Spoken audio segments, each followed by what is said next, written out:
I'm Holly Sexton with Abound Credit Union, and we are proud partners in financial education with HCEC-TV and Hardin County Schools. And it aligns perfectly with our topic today. We are off-site, normally issues and insights, this very show you're watching right now, and you can also stream on YouTube. And be sure to hit the subscribe button on YouTube as well to keep in touch with what's going on in the community with HCEC-TV. So anyway, back to filming today. Today we are on location at American Legion Hardin Post 113, and Hardin Post 113 is in Elizabethtown. My guests are Post Commander Joe Garrett, wearing his mask for us today and being safe and sitting 6 feet apart. And we also welcome Geraldine Cable. And Geraldine has several hats and titles, and feel free to take your mask off and share that. We share that Joe is the Post Commander. So Geraldine, tell me a little bit about your hats, literally and figuratively. I am the National Executive Committee woman, which means I am on the board for the National American Legion Auxiliary. I am also the Department of Kentucky or State National Security Chairman, and I am the first Vice President of Hardin Unit 113. And you have a few buttons. And I am also the Poppy Chairman for the unit. And we'll get deep into that in just a few minutes. Joe, tell us about this amazing location we're in right now. Well, this is Hardin Post 113. We're about, Legionnaire-wise, we're about 1,300 strong. Okay, that makes us the largest veteran service organization in the state of Kentucky. And the things that we do here, let me back up and talk about the history. We started off in 1929, and it was called Helm Post 113. Okay. And then we changed the name. There was a name change in the 50s, I think 1950, to what we call now Hardin Post 113. So we've been in this building almost 15 years. We bought it, we moved away from 31W where we were at now. We bought it, bought this building much bigger, much better, newer, of course. And we're proud to have it, and we conduct as many things as we can right now. Of course, that's been stunted a little bit because of COVID. Mm-hmm. But what we do here is support veterans and children.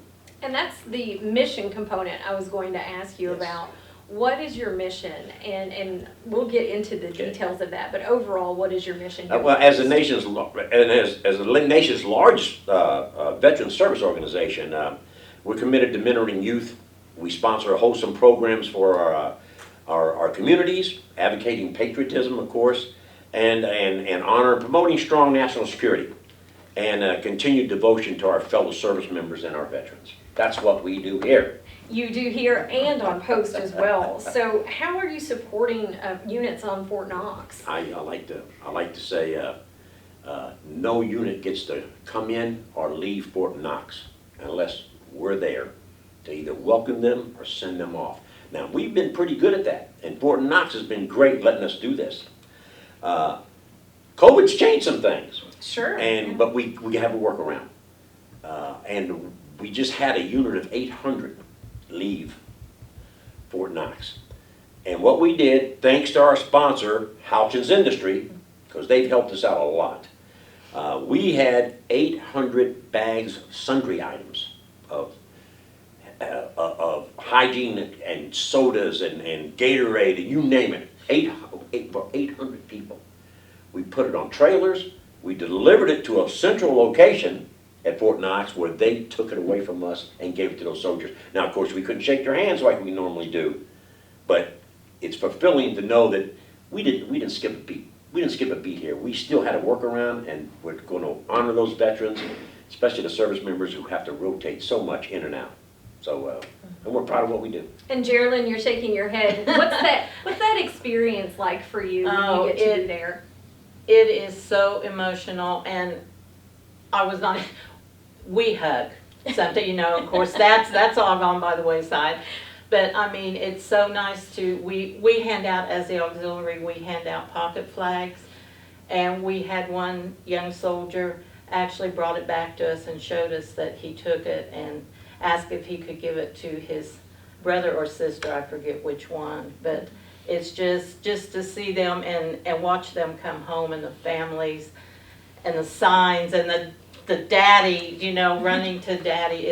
It's just you have to experience it to understand. It's a wonderful feeling. And you two work so much in service, I'm sure it's very enriching to actually see who you're impacting in those moments, you know? Yes. Because sometimes it's just spreadsheets and phone calls and scheduling and cleaning and preparing, but then you get that moment where you get to be with those who you serve. That's exciting. So, Joe, let's talk a little bit more about Post 113 and what type of charities the Legion supports. Oh, gee whiz, we support a myriad of charities. I'll name a few, okay? We have a scholarship that we pass out every year, a $1,000 scholarship to each of the high schools. Shop with a Cop, of course, the ROTC, high school ROTC programs we support, Boy Scouts, and of course the Cadet Command on post. When they show up in the summertime, we support them, and many, many others. And what happens is, and a lot of times what happens is folks will come and ask us that may not be in our budget, we'll find a way. We'll find a way, especially local folks. We depend on donations, and we depend on, local folks to help us out. So I always like to say, well, let's keep our money, when we pass it out, keep it local. We want to support our local charities. Special Olympics is another one we support. So there's a myriad of them, and those are just off the top of my head. And I geek out about financial education, so let's talk a little bit more about scholarships. When is your scholarship cycle? I start scholarships about February. Right after I figure the children come home from Christmas. They get back in school from Christmas, that's when I start hitting the counselors. Here we are, let them know, and I send out our sheet of questionnaires, and the students have to do a little essay for us, and they follow it right down the line, and they get points. And it's very hard. Sometimes it's very hard. I mean, you got to go 3 or 4 times through the same folks just to pick one. Because we give out a $1,000 scholarship for every high school, and it's hard to differentiate. They're so good. They're so good. But we figure it out, and then we show up in May for their honors night. Every high school has an honor night, and we show up and we present that scholarship. And that's how it works. So it's from January, a little after January to May, and then May, about 15th of May, when the high schools have their honor nights, and then that's when it ends and the cycle is starting. So high school seniors should connect with their counselor at the beginning in January-ish Yes. of 2021 to find out what opportunities are available. That's fantastic. I have opportunities when I do go and talk to some of the ROTC. I also mention it, so they know we're around. So, Geraldine, do you also offer a scholarship? Yes, we do. Our scholarships are $750, and we offer to the high schools basically the same period. I think we ask for ours to be in April, around there, so that we can judge their essays. And like the commander said, it is so difficult sometimes. These children are amazing, and what they aspire to become is amazing. So we depend on raffles, things of that nature, to raise the money for our scholarships. So we also depend on donations. Before we go, remind me to bring up to our viewers how people can donate, because I know both of you do all the great things that you do in the community because of the contributions. So Joe, how has COVID-19 impacted all of the services you provide here? Well, it's been hard, Holly, but it hasn't been impossible. Okay? It's been hard. I can relate. It has been hard, but it definitely has. We work around. Okay, as an example, we used to be a 7-day operation, and now we're down to four days a week. And there's some things we just can't do. I'll give you an example.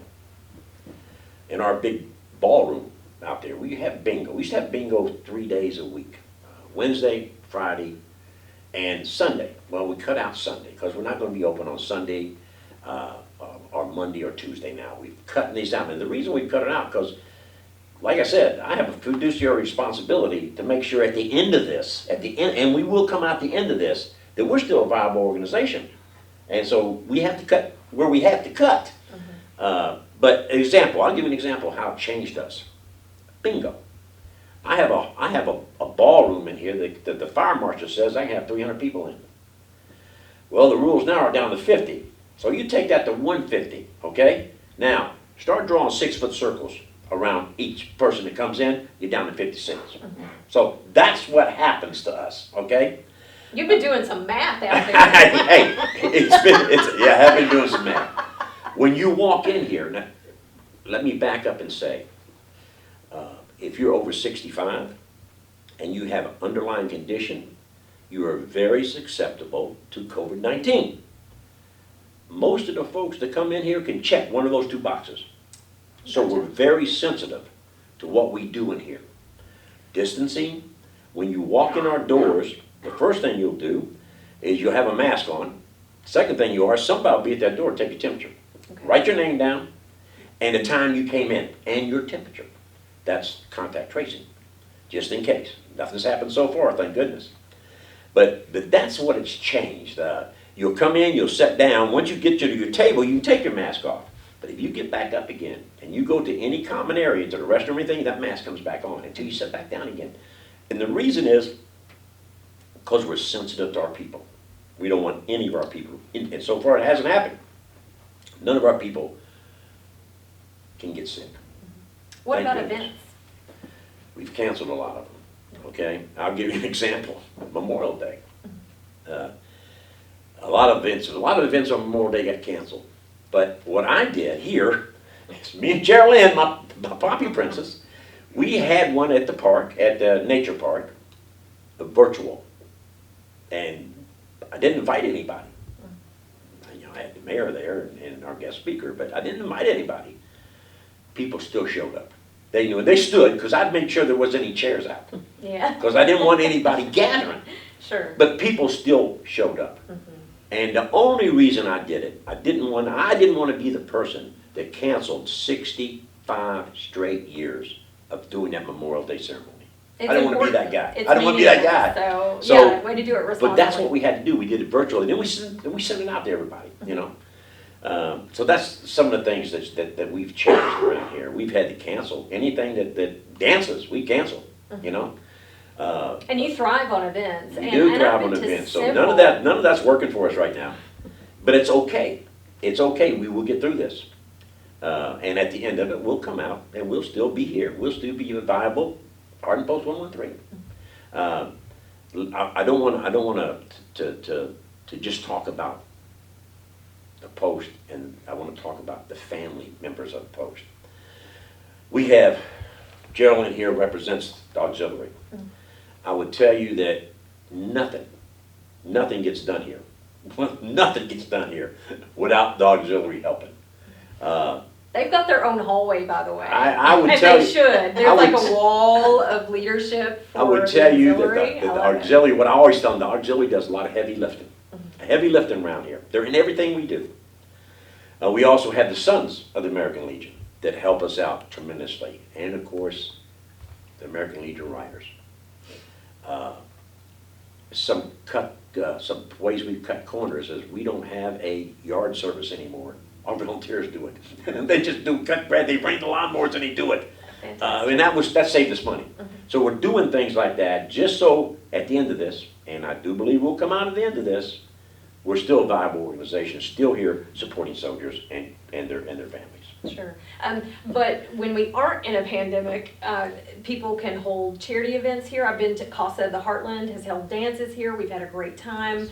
You can accommodate that, correct? We can, yeah. Wedding receptions. Yes.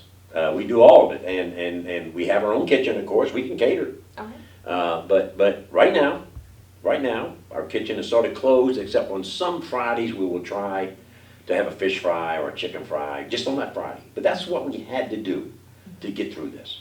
So how do people find out what's going on with the Legion? We have a website. You can go to Hardin Book. You go to www.hardinpost113.com. That's our website. Or you catch us on Facebook at, again, Hardin Post 113.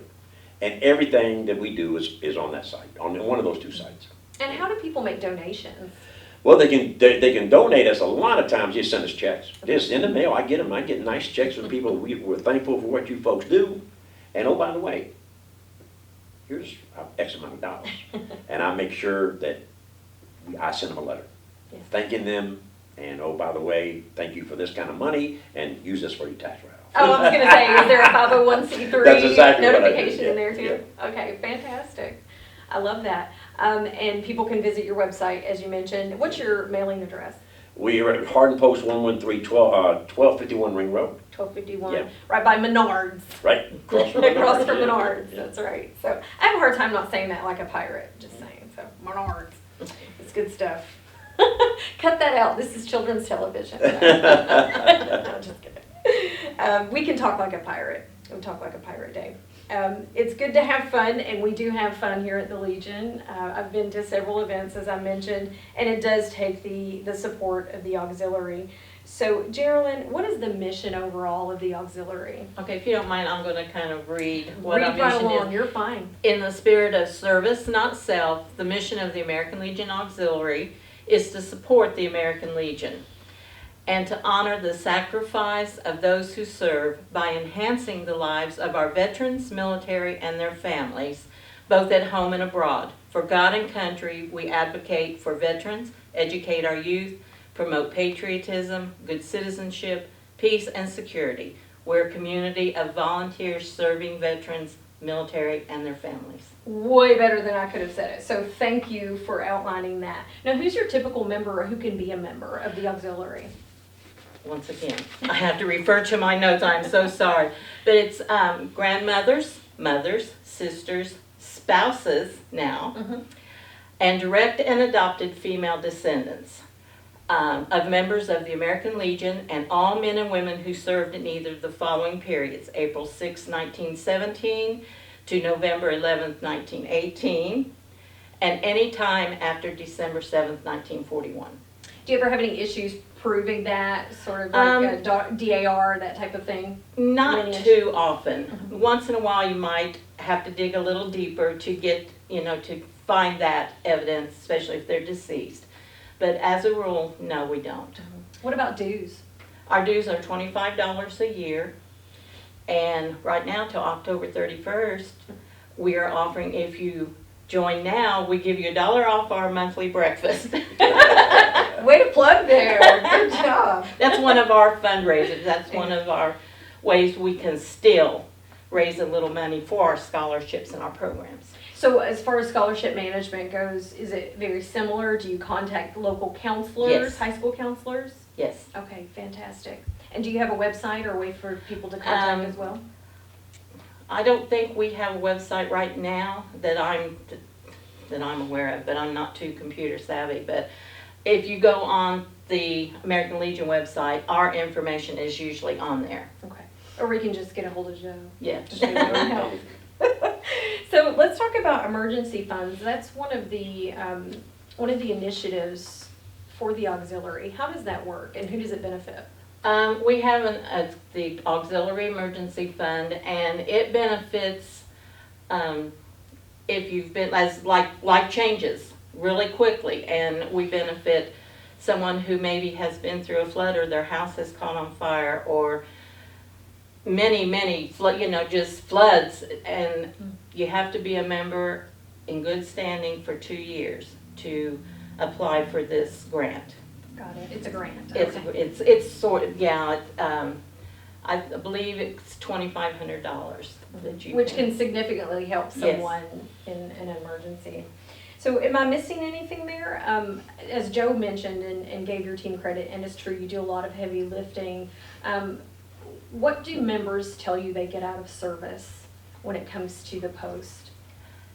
So many of them, it's just that they want to give back for what the Legionnaires, the veterans have done for us. We want to give back to them.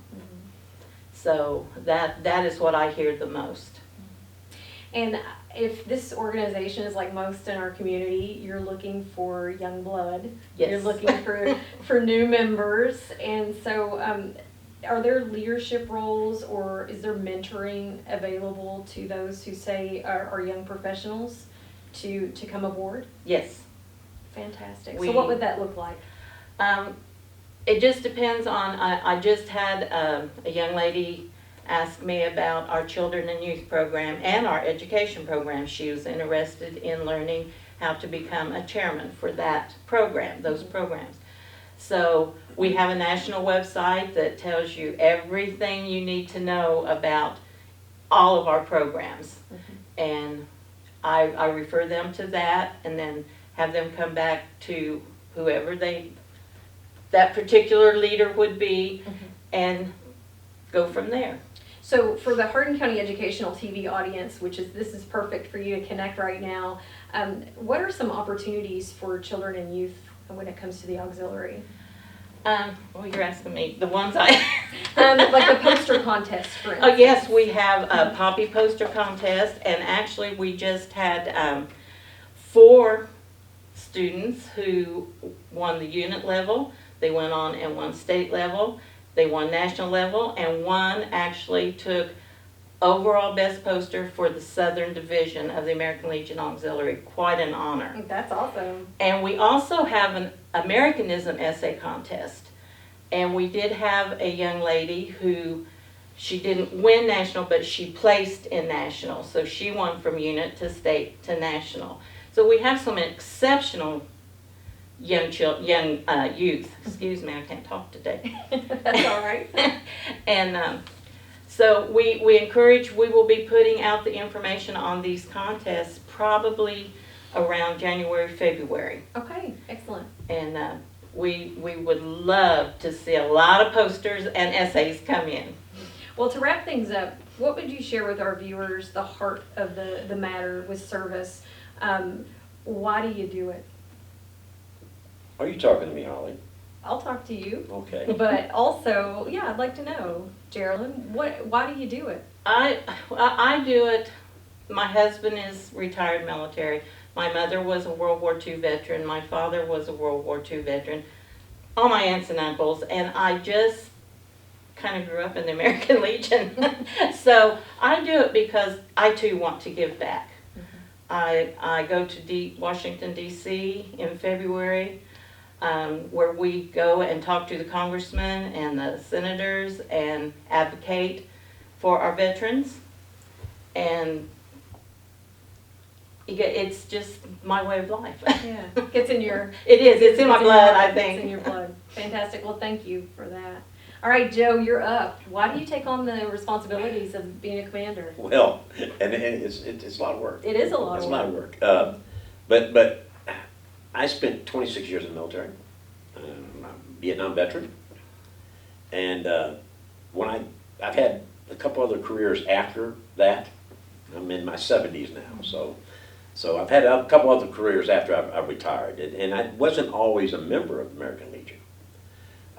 But once I became a member and I understood what they stood for, the American Legion has like 4 pillars of service, they call, okay? And one of them happens to be Veterans Affairs and Rehabilitation. So that's ensure that our veterans have access to VA care. National security.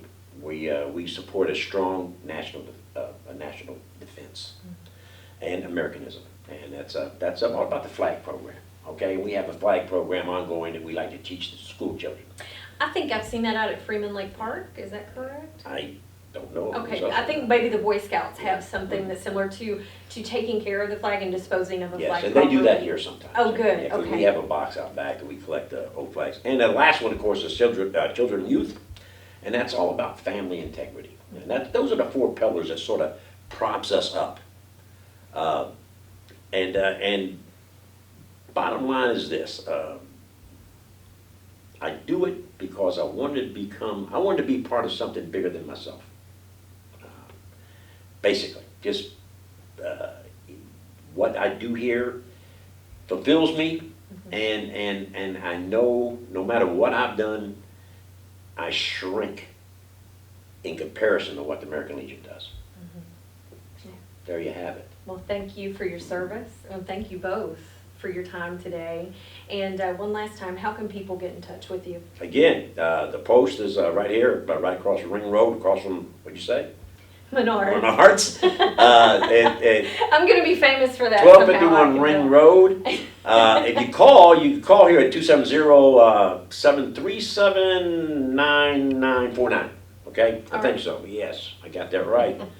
And or else get on our website or Facebook, and you get a hold of us there, okay? Fantastic. Are we running out of time here? Is that why you? Yeah, we're That's why running she out held of up her time. hand there, Yeah, right? Okay. yeah, we're Because I running had more out of time. things I want to talk about. Sure, you know what? You close us out. How about Okay. that? Okay, I'm gonna give you some trivia about the Legion, okay? First of all, we had a past national commander, his name was Harry Colmary, and he in 1943 was in the Mayflower Hotel in Washington, D.C., and he grabbed their stationery, and he started writing. And what he wrote that day became the first draft of the GI Bill. And that is one of the American Legion's greatest accomplishments, I think, okay? To support education. Yes, For and military personnel. and some more trivia. Where did Okay. the American Legion get its name? Legion. Huh? America. Did you think we just pulled it out of the air? No. That's Where not does the true. Legion come That's from? not true. Prior to World War I, people knew that eventually that America was going to have to join the war. But we weren't prepared for it.